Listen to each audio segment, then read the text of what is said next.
On t'admire parce que tu gères tout, tout seul. Mais personne ne voit que c'est ta prison. Quand on propose de t'aider, tu réponds « ça va aller ». Mais dans ta tête, tu te dis « si je lui laisse faire, il va tout gâcher ». Si tu te reconnais dans ce fonctionnement, il y a quelque chose d'important à comprendre. Tu ne veux pas le pouvoir.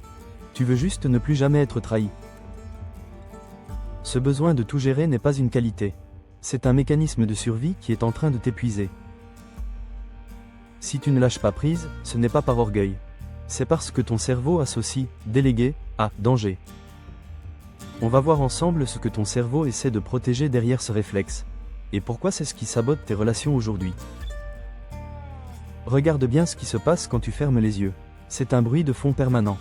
Parce que ton cerveau ne s'arrête jamais de calculer le prochain risque de trahison. Le monde voit ta force. Toi, tu sens ton épuisement. Ce n'est pas de l'autonomie. C'est un mur que tu as construit pour que personne ne puisse t'atteindre. Parce qu'au fond, tu ne crains pas la charge mentale. Tu crains la trahison. Et quand les autres se lassent d'essayer de t'aider, tu peux enfin te dire « je le savais, on ne peut compter que sur soi ». C'est souvent le signe qu'à un moment de ta vie, dépendre de quelqu'un a été douloureux. Ce mécanisme a un nom.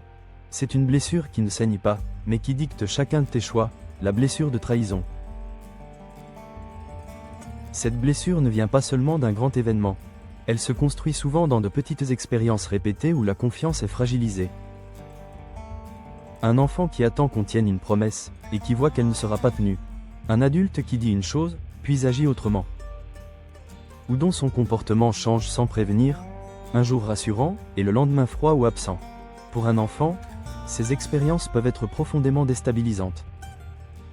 Parce que la sécurité émotionnelle repose sur une idée simple, pouvoir compter sur quelqu'un.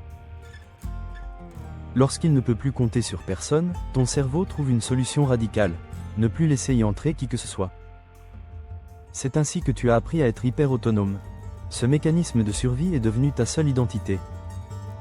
C'est pour ça qu'aujourd'hui, tu entends sans cesse cette phrase que tu as fini par croire.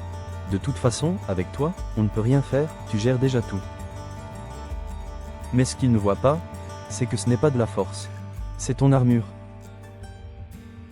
Et si ton cerveau a choisi cette stratégie, ce n'est pas par hasard. Biologiquement, ton cerveau s'est mis en mode survie.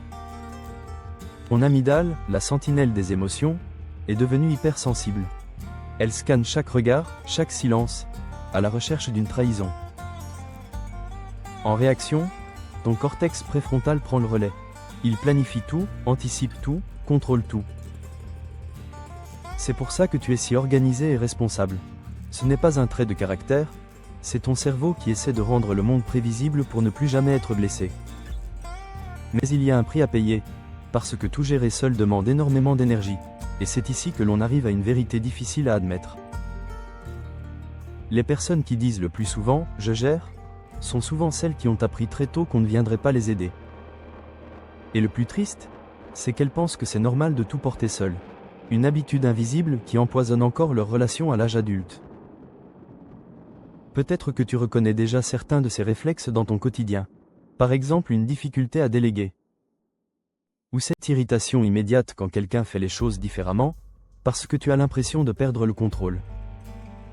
Ou encore cette pensée, au fond, ce sera plus simple si je m'en occupe moi-même. Ce n'est pas forcément que tu ne fais pas confiance à leurs compétences, c'est que ton cerveau cherche une seule chose pour se sentir en sécurité, la fiabilité absolue. Lorsque la confiance a été fragilisée dans l'enfance, le cerveau apprend à réduire l'incertitude, et garder le contrôle devient alors le seul moyen de ne pas se sentir vulnérable. Il y a d'ailleurs quelque chose d'assez particulier dans la blessure de trahison.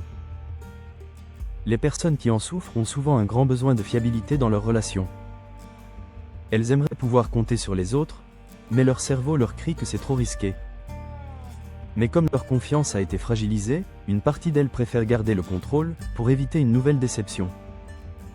Et au fil du temps, cela peut créer un paradoxe. Elles cherchent des relations solides et fiables, tout en ayant cette peur viscérale de lâcher prise. Mais ce mécanisme ne fait pas que t'isoler. Il crée une fatigue invisible que le sommeil ne peut pas soigner. Porter seul ce qui devrait être partagé finit par épuiser ton système nerveux, au point que le repos ne suffit plus à l'effacer. Alors comment commencer à assouplir ce fonctionnement? Il existe quelques pistes simples. La première n'est pas de changer, mais d'observer. Que ressens-tu exactement quand quelqu'un te propose de l'aide?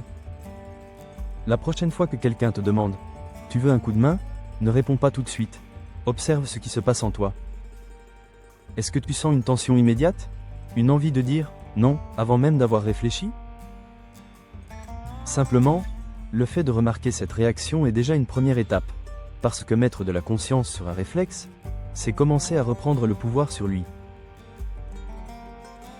La deuxième piste consiste à pratiquer ce que l'on pourrait appeler la micro-délégation. Simplement accepter que quelqu'un participe. Par exemple, laisser quelqu'un s'occuper d'une petite tâche, et résister à l'envie de repasser derrière lui immédiatement. Ces petites expériences permettent au cerveau d'apprendre quelque chose de nouveau, que recevoir de l'aide n'est pas un danger, et que cela ne conduit pas forcément à la déception. C'est ainsi que ton système nerveux commence peu à peu à s'apaiser. La troisième piste est peut-être la plus profonde. Elle concerne la manière dont tu te parles à toi-même. Les personnes très indépendantes ont souvent une voix intérieure exigeante. Cette voix qui te répète sans cesse « Tu dois gérer, tu ne dois pas être un poids. Tu dois rester fort », mais cette exigence permanente maintient le cerveau en état de tension. Une phrase simple peut parfois ouvrir un espace différent. Par exemple, « Je peux être autonome et accepter de l'aide ». C'est un acte de courage envers toi-même, et surtout envers l'enfant qui est en toi. Ces phrases peuvent sembler simples, mais répétées avec attention, elles permettent parfois au cerveau de créer de nouvelles associations émotionnelles. Parce qu'au final, la véritable force ne réside pas dans une armure rigide que rien ne peut traverser. Elle réside dans la capacité à choisir quand être un roc, et quand s'autoriser à être soutenu. Le fait de toujours tout gérer seul n'est pas forcément une force, c'est une protection que ton cerveau a mise en place, au moment où il a cessé de se sentir en sécurité. Mais comprendre ce réflexe, c'est déjà lui retirer son pouvoir sur toi et commencer peu à peu à le transformer. Parce qu'être autonome, ce n'est pas devoir tout porter seul. C'est être assez libre pour choisir sur qui s'appuyer. Si tu as eu l'impression que je décrivais ta propre vie aujourd'hui, sache que tu n'es plus seul avec cette charge. Ici, on ne se contente pas de poser des mots sur la douleur. On apprend, ensemble, à transformer ces mécanismes invisibles qui dirigent nos vies. Abonne-toi pour ne pas manquer nos prochaines explorations. On va aller encore plus loin dans la compréhension de ce qui nous lie aux autres. Parce que comprendre ton cerveau, c'est enfin t'autoriser à être toi-même. Bienvenue sur NeuroSublimity.